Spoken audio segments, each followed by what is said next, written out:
हरे कृष्णा। आप सभी भक्तों पर भगवान श्री कृष्ण की कृपा सदा सर्वदा बनी रहे। भक्तों, पिछले अध्याय में आपने सुना कि कैसे धृतराष्ट्र और गांधारी ने विदुर जी के उपदेश से वैराग्य अपनाया, कैसे युधिष्ठिर ने शोक का त्याग कर धर्म में स्थित होकर शासन किया। अब हम महाभागवत पुराण कथा में उस अंतिम मोड़ की ओर बढ़ रहे हैं जहाँ की लीला धीरे धीरे समाप्त की ओर अग्रसर होती है। आगे आने वाला विश्व अध्याय जो हमें ले जाएगी उस क्षण में जब महामुनि सुखदेव जी शांत भाव से महाराज युधिष्ठिर को वर्तमान विश्व की स्थिति और काल की गति का बोध कराते हैं। इस अध्याय में हम सुनेंगे कि कैसे अर्जुन द्वारिका से लौटे हैं और श्री कृष्ण के विलय का शोक संदेह लेकर जब वे हस्तिनापुर पहुंचते हैं तो युधिष्ठिर का हृदय हिल उठता है। यह अध्याय केवल एक इतिहास नहीं बल्कि ध्यान, विरक्ति और अंत समय की गहन अनुभूति है। आइए आगे बढ़ते हैं उस अंतिम अध्याय की ओर जहां जीवन का महायात्रा का अंतिम दृश्य खुलता है। प्रेम से बोलिए हरे कृष्ण। भक्तों, आगे सूत जी कहते हैं, स्वजनों से मिलने और पुष्य लोक भगवान श्री कृष्ण अब क्या करना चाहते हैं, यह जानने के लिए अर्जुन द्वारिका गए। कई महीने बीत जाने पर भी अर्जुन वहां से लौटकर नहीं आए। धर्मराज युधिष्ठिर को बड़े भयंकर अपशकुन दिखने लगे। उन्होंने देखा काल की गति बड़ी विकट हो गई है। जिस समय जो ऋतु होनी चाहिए उस समय वह नहीं होती और उनकी क्रियाएं भी उल्टी ही होती है। लोग बड़े क्रोधी, लोभी और असत्य परायण हो गए हैं। अपने जीवन निर्वाह के लिए लोग पापपूर्ण व्यवहार करने लगे हैं। सारा व्यवहार कपट से भरा हुआ होता है। जहां तक कि मित्रता में भी छल मिला रहा है। पिता माता, सगे संबंधी, भाई और पति पत्नी में भी झगड़ा टंटा रहने लगा है। कली काल के आ जाने से लोग का स्वभाव ही लोभ, दंभ आदि अधर्म से अभिभूत हो गया है और प्रकृति में भी अत्यंत अरिष्ट सूचक अपशकुन होने लगे हैं। यह सब देखकर युधिष्ठिर ने अपने छोटे भाई भीमसेन से कहा, भीमसेन, अर्जुन को हमने द्वारिका इसलिए भेजा था कि वह वहां जाकर पुष्य लोक भगवान श्री कृष्ण क्या कर रहे हैं इसका पता लगाए और संबंधियों से मिल भी आए। तब से 7 महीने बीत गए किंतु तुम्हारे छोटे भाई अब तक नहीं लौट रहे हैं। मैं ठीक ठीक यह नहीं समझ पाता हूँ कि उनके न आने का क्या कारण है। कहीं देव ऋषि नारद के द्वारा बतलाया हुआ वह समय तो नहीं आ पहुँचा है जिसमें भगवान श्री कृष्ण अपने लीला विग्रह का संवरण करना चाहते हैं। उन्हीं भगवान की कृपा से हमें यह संपत्ति, राज्य, स्त्री, प्राण, कुल, संतान, शत्रुओं पर विजय और स्वर्गवादी लोगों का अधिकार प्राप्त हुआ है। भीमसेन, तुम तो मनुष्यों में व्याघ के समान बलवान हो। देखो तो सही, आकाश में उल्कापात आदि, पृथ्वी में भूकंप आदि और शेरों में रोग आदि कितने भयंकर अपशकुन हो रहे हैं। इनसे इस बात की सूचना तो मिलती है कि शीघ्र ही हमारी बुद्धि को मोह में डालने वाला कोई उत्पात होने वाला है। प्यारे भीमसेन, मेरी बाई जांघ, आंख और भुजा बार बार फरक रही है। हृदय जोर से धड़क रहा है। अब सही बहुत जल्दी कोई अनिष्ट होने वाला है। देखो, यह स्यारिन उदय होते ही सूर्य की ओर मुंह करके रो रही है। अरे, उसके मुंह से तो आग भी निकल रही है। ये कुत्ता बिल्कुल निर्भय सा होकर मेरी ओर देखकर चिल्ला रहा है। भीमसेन, गौ आदि अच्छे पशु मुझे अपने बाएं करके जाते हैं और गधे आदि बुरे पशु मुझे दाहिने कर देते हैं। मेरे घोड़े आदि वाहन मुझे रोते हुए दिखाई देते हैं। यह मृत्यु का दूत पेरुखी उल्लू और उसका प्रतिपंछी कौवा रात को अपने कर्ण कठोर शब्दों से मेरे मन को कपाते हुए विश्व को चूना कर देना चाहते हैं। दिशाएं धुंधली हो गई है। सूर्य और चंद्रमा के चारों ओर बार बार मंडल बैठते हैं। यह पृथ्वी पहाड़ों के साथ कांप उठती है। बादल बड़े जोर जोर से गरजते हैं और जहां तहां बिजली भी गिरती ही रहती है। शरीर को छेदने वाली एवं धूलियों बरसों से अंधकार फैलाने वाली आंधी चलने लगी है। बादल बड़ा डरावना दृश्य उपस्थित करके शव और खून बरसाते हैं। देखो, सूर्य की प्रभा मंद पड़ गई है। आकाश में ग्रह परस्पर टकराया करते हैं। भूतों की घनी भीड़ में पृथ्वी और अंतरिक्ष में आग सी लगी हुई है। नदी, नद, तालाब और लोगों के मन क्षुब्ध हो रहे हैं।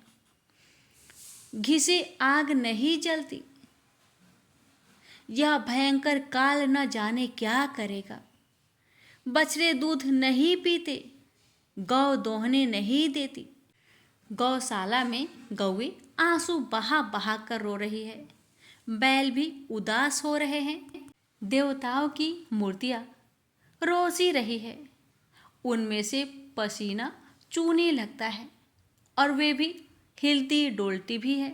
भाई, ये देश, गांव, शहर, बगीचा, खाने और आश्रम हमारे किस दुख की सूचना दे रहे हैं। इन बड़े बड़े उत्पातों को देखकर मैं तो ऐसा समझता हूँ कि निश्चय ही यह भाग्यहीन भूमि भगवान के उन चरण कमलों से, जिनका सौंदर्य तथा जिनके ध्वजा, वज्र, अंकुश आदि विलक्षण चिन्ह और किसी में भी कहीं भी नहीं है, रहित हो गई है। शौनक जी, राजा युधिष्ठिर इस भयंकर उत्पात को देखकर मन ही मन चिंतित हो रहे थे कि द्वारिका से लौटकर अर्जुन आए। युधिष्ठिर ने देखा अर्जुन इतने आतुर हो रहे हैं जितने पहले कभी नहीं देखे गए थे। मुंह लटका हुआ है। कमल सरीखे नेत्र से आंसू बह रहे हैं और शरीर में बिल्कुल कांति नहीं है। उनको इस रूप में अपने चरणों पर पड़ा देखकर युधिष्ठिर घबरा गए।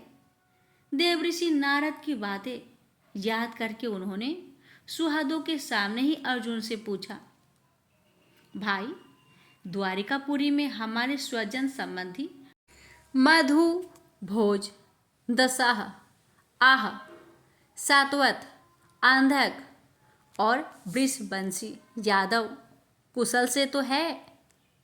हमारे माननीय नाना सूरसेन जी प्रसन्न हैं। अपने छोटे भाई सहित मामा वासुदेव जी तो कुशल पूर्वक है। उनकी पत्नियां हमारी मामी देवकी आदि सातों बहनें अपने पुत्र और बहुओं के साथ आनंद से तो है ना। जिनका पुत्र कंस बड़ा ही दुष्ट था, वे राजा उग्रसेन अपने छोटे भाई देव के साथ जीवित तो है ना। हार्दिक उनके पुत्र कृतवर्मा, अक्रूल, जयंत, गद, सारन तथा शत्रुजित आदि यादव वीर सकुशल है ना। यादव के प्रभु बलराम जी तो आनंद से है ना। वृष वंश के सर्वश्रेष्ठ महारथी प्रद्युम्न सुख से तो है ना। युद्ध में बड़ी फुर्ती दिखलाने वाले भगवान अनिरुद्ध आनंद से है। सुसेन, चारुदेशन, जामवती नंदन सांब और अपने पुत्र के सहित ऋषभ आदि भगवान श्री कृष्ण के अन्य सब पुत्र भी प्रसन्न तो है ना। भगवान श्री कृष्ण के सेवक श्रुतदेव, उद्धव आदि और दूसरे सुनंद, नंद, आदि प्रधान यदुवंशी जो भगवान श्री कृष्ण और बलराम के बाहुबल से सुरक्षित है, सब के सब सकुशल तो है। हमसे अत्यंत प्रेम करने वाले वे लोग कभी हमारा कुशल मंगल भी पूछते हैं। भागवत वत्सल ब्राह्मण भक्त भगवान श्री कृष्ण अपने सज्जनों के साथ द्वारिका की सुधर्मा सभा में सुखपूर्वक विराजते हैं ना। वे आदि पुरुष बलराम जी के साथ संसार के परम मंगल, परम कल्याण और उन्नति के लिए यदु वंश रूप क्षीर सागर में विराजमान है। उन्हीं के बाहुबल से सुरक्षित द्वारिकापुरी में यदुवंशी लोग सारे संसार के द्वारा सम्मानित होकर बड़े आनंद से विष्णु भगवान के पार्षद के समान विहार कर रहे हैं। सत्यभामा आदि 16,000 रानियां प्रधान रूप से उनके चरण कमलों की सेवा में ही रत रहकर उनके द्वारा युद्ध में इंद्र आदि देवताओं को भी हराकर इंद्राणी के भोग योग तथा उन्हीं के अभिष्ट परिजात आदि वस्तुओं का उपभोग करती है। यदुवंशी वीर श्री कृष्ण के बाहुदंड के प्रभाव से सुरक्षित रहकर निर्भय रहते हैं और बलपूर्वक लाई हुई बड़े बड़े देवताओं के बैठने योग्य सुधर्मा सभा को अपने चरणों से आक्रांत करते हैं। भाई अर्जुन, ये भी बताओ कि तुम स्वयं तो कुशल से हो ना।